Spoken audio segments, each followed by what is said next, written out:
Marseillaise.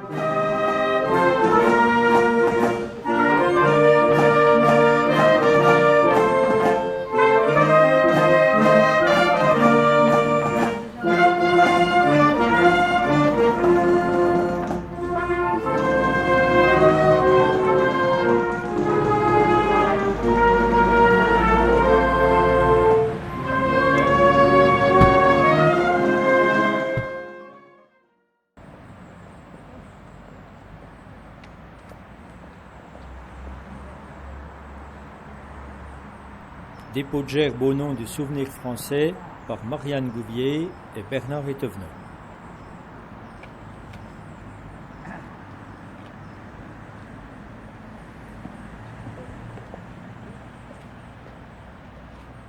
Minute de silence.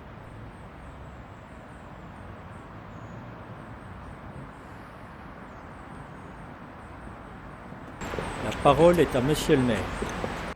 Journée nationale de commémoration de la victoire et de la paix, hommage à tous les morts pour la France. Geneviève Darrieussecq, ministre déléguée auprès du ministre des Armées, chargée de la mémoire et des anciens combattants. C'était il y a un siècle, ce 10 novembre 1920. La Grande Guerre est achevée depuis 2 ans.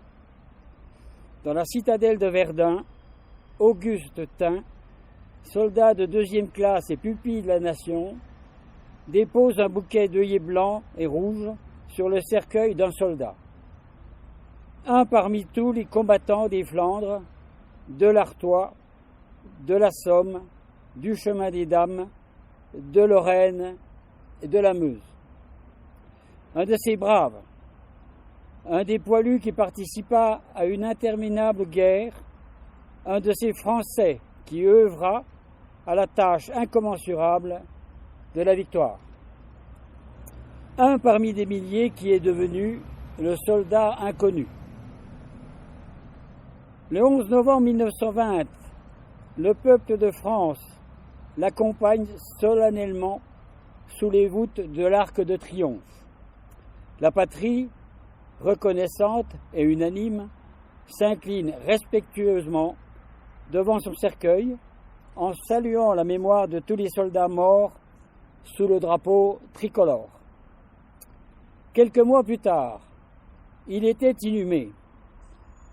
Depuis 1923, la flamme du souvenir veille, nuit et jour, sur la tombe.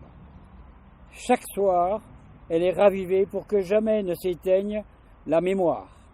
La sépulture du soldat inconnu est devenu le lieu de recueillement national et le tombeau symbolique de tous ceux qui donnent leur vie pour la France. Cet anonyme représente chacun de nos morts et tous nos morts en même temps. Cette mémoire vit également dans chacune de nos communes, dans chaque ville et village de France, dans chacun de nos monuments aux morts, dans chacun des cimetières, dans nos mémoires familiales. Elle vit dans l'œuvre de Maurice Genevoix, qui entre aujourd'hui au Panthéon. Le président de la République l'a souhaité en l'honneur du peuple de 14-18. Maurice Genevoix n'entre pas dans le temple de la nation. Il y entre en soldat des éparges, en écrivain et en porte-étendard de ceux de 1914. Il y entre avec ses millions de frères d'armes, ceux dont il a immortalisé le souvenir, l'héroïsme et les souffrances. Il y entre avec toute la société, de la première ligne à l'arrière, mobilisée face à l'adversité et qui a tenu avec une admirable endurance. 8 millions de soldats combattirent sous les couleurs de notre drapeau. Aucun d'entre eux ne revint totalement indemne. Des centaines de milliers furent blessés dans leur chair comme dans leur âme. 1 400 000 tombèrent au champ d'honneur. Nous ne les oublions pas. Inlassablement, nous les honorons. Chaque 11 novembre, la nation rend également hommage solennel à tous les morts pour la France. Ceux d'hier et ceux d'aujourd'hui, Chaque année, nous rappelons leurs noms. Chaque 11 novembre est un moment d'union nationale et de cohésion autour de ceux qui donnèrent leur vie pour la France, de ceux qui la servent avec dévouement et courage. En ces instants, au souvenir des événements passés et aux prises avec les épreuves de notre temps, nous nous rappelons que c'est tout un peuple, uni et solidaire, qui fit la guerre, qui la supporta et en triompha. Mort pour la France, 11 novembre 2020. Les morts pour la France de l'année 2020. Chef d'escadron Clément Frison-Roche, 5e régiment d'hélicoptères de combat, mort pour la France. Chef d'escadron Benjamin Gireux, 5e régiment d'hélicoptères de combat, mort pour la France. Chef d'escadron Nicolas Mégard, 5e régiment d'hélicoptères de combat, mort pour la France. Capitaine Pierre Boquel, 5e régiment d'hélicoptères de combat, mort pour la France. Capitaine Alex Maurice, 5e régiment d'hélicoptères de combat, mort pour la France. Major Julien Carrette, 5e régiment d'hélicoptères de combat, mort pour la France. Maréchal des logis Romain Salle de Saint-Paul, 5e régiment d'hélicoptères de combat, mort pour la France. Chef d'escadron Romain Chaumel de Jarnieux, 4e régiment de chasseurs, mort pour la France.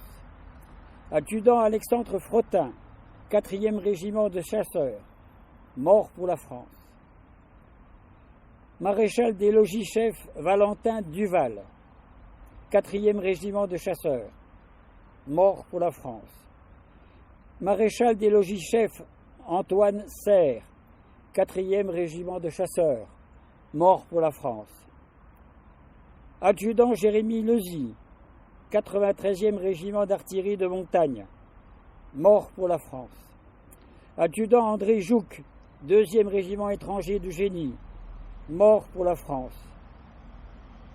Caporal-chef Kibon Tchouk, 1er régiment étranger de génie, mort pour la France. Brigadier-chef Dimitri Martignouk, 1er régiment étranger de cavalerie, mort pour la France. Brigadier Kevin Clément, 1er régiment étranger de cavalerie, mort pour la France. Brigadier Tojo Hashima, Razan Fatsam Lama, 1er régiment de hussards, parachutiste, mort pour la France. Maréchal des logis Andy Fila, 14e régiment d'infanterie de soutien logistique parachutiste, mort pour la France. Maréchal des logis, 1er régiment de hussards parachutistes, mort pour la France. Brigadier Arnaud Volpe, 1er régiment de hussards parachutistes, mort pour la France. Vive la République, vive la France.